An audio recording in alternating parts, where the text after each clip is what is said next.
কঠিন ময়দানে যেদিন স্বামী স্ত্রীকে চিনবে না, স্ত্রী স্বামীকে দেখে পালিয়ে যাবে, বন্ধু বন্ধুরে চিনবে না, পীর সাহেব মুরিদরে চিনবে না, মুরিদ পীর সাহেবরে চিনবে না, দলের কর্মী তার নেতারে চিনবে না, নেতা তার কর্মীরে চিনবে না, বন্ধু বন্ধুরে দেখে পালাবে। এই কঠিন মুহূর্তে সূর্যটা মাথার কাছে চলে আসবে, জমিনটা তামার জমিন হবে, আজকের জমিনের মতো নয়। মানুষ ঘর্মাক্ত, ক্লান্ত, শ্রান্ত মাথার মগজগুলো কানের ছিদ্র আর নাকের ছিদ্র দিয়ে বেয়ে বেয়ে পড়বে। বিশ্বনবী ফরমান, কিয়ামতের ওই কঠিন ময়দানে 7 শ্রেণীর ব্যক্তিকে রব্বুল আলামিন তার আরশের নিচে ছায়া দিবেন।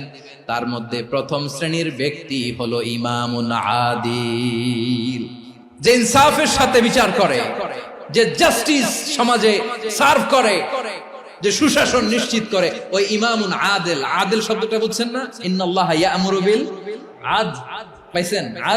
আদিল। 7 শ্রেণীর ব্যক্তিকে আল্লাহ তাআলা সুশীতল আরশের নিচে ছায়া দিবেন, যেদিন তার দেয়া ছায়া ছাড়া কোনো ছায়া থাকবে না। এর প্রথম হচ্ছে ইমামুন আদিল, ন্যায়পরায়ণ শাসক। চিল্লায় বলেন সুবহানাল্লাহ।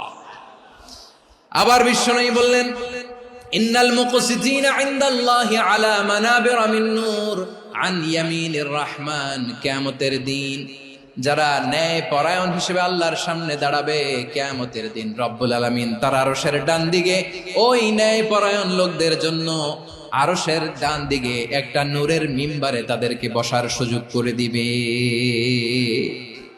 আল্লাহর আরশের ডান দিকে ন্যায়পরায়ণ লোকদের জন্য আল্লাহ তাআলা নূরের মিম্বার বানাবে।